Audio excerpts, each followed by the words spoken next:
Bonsoir, Bruno Portelli pour French of America. Ce soir, je suis avec Jean-Michel Caffin, conseiller du commerce extérieur pour la section Caraïbes.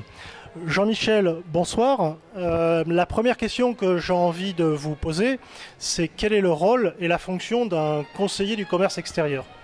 Alors, les conseillers du commerce extérieur de la France, c'est le nom complet, c'est un corps qui existe depuis plus d'une centaine d'années, qui est constitué d'hommes et de femmes d'affaires, volontaires, bénévoles, qui sont identifiés et qui sont ensuite nommés par le gouvernement français, en fait par le Premier ministre.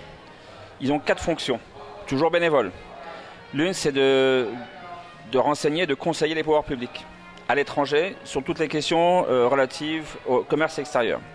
En second, c'est de parrainer des PME qui se lancent à l'international et qui ont besoin qu'on les accompagne au niveau conseil et au niveau pour les guider.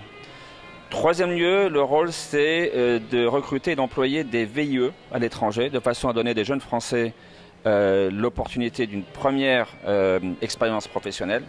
Et en dernier lieu, notre rôle également, c'est d'être les ambassadeurs de la France et de promouvoir la compétitivité et l'attractivité de la France pour les investisseurs étrangers.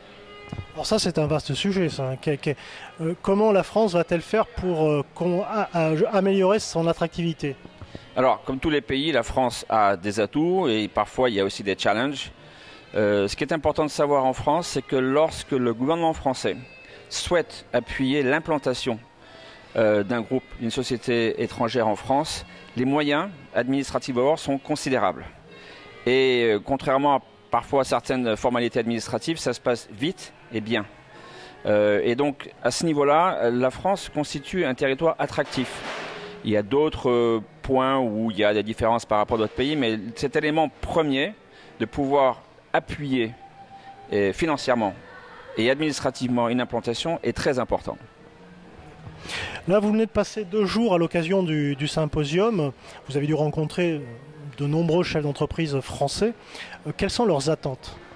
Alors, je suis en fait un des organisateurs de ce symposium mondial qui regrouperait environ 600 à la fois conseillers du commerce extérieur et des Français, des entrepreneurs français, des hommes, des femmes, de PME. D'une part, c'était un colloque où on débat de grands sujets sur l'avenir, puisque le sujet c'était Vision 2025, où serons-nous tous dans 10 ans, nous, hommes et femmes d'affaires.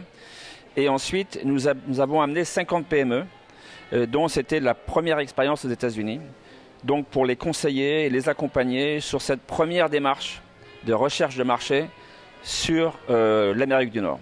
Et ça, c'était l'attente de ces PME que nous pensons avoir largement satisfait. Pour les autres, c'était un colloque d'information sur les grands sujets qui nous préoccupent tous. En règle générale, une PME qui souhaite conquérir le marché américain, quelle est la première difficulté qu'elle va rencontrer? Écoutez, il y en a beaucoup, bien évidemment, comme partout, mais la langue est une chose, la culture des affaires qui est très différente de celle de l'Europe, de la France. Il y a l'ampleur du marché, c'est un marché énorme, donc il faut savoir aussi attaquer un marché à l'échelle de ses ressources. On peut commencer par un État, la Floride c'en est un par exemple. Il y a une culture des affaires qui est différente, il y a surtout la partie juridique qui est très importante, c'est un pays très légaliste. Et je dirais un des principaux conseils, un des tout premiers conseils, c'est de se faire conseiller par un bon avocat. Avez-vous rencontré plutôt des entreprises déjà existantes en France qui veulent se développer aux États-Unis ou plutôt des entrepreneurs qui veulent tout simplement créer et débuter leur entrepreneuriat aux États-Unis? Non, parce que notre rôle, c'est également, lorsque nous avons sélectionné ces PME, c'est de s'assurer qu'elles avaient déjà un projet structuré, qu'elles avaient une activité en France de plusieurs années, qui étaient bénéficiaires, qu'ils avaient un bon business plan. C'est-à-dire que des gens qui étaient structurés dans leur tête et dans leur façon d'opérer. Autrement, c'est vraiment non seulement inutile, mais risqué de venir si on se lance dans une aventure toute nouvelle, bien évidemment. Très bien, c'était Jean-Michel Caffin, donc conseiller du commerce extérieur pour les Caraïbes. Floride-Caraïbes. Floride-Caraïbes. Très bien, je vous remercie beaucoup de nous avoir accordé ces quelques minutes et je vous souhaite de passer une agréable soirée. Merci beaucoup. Merci.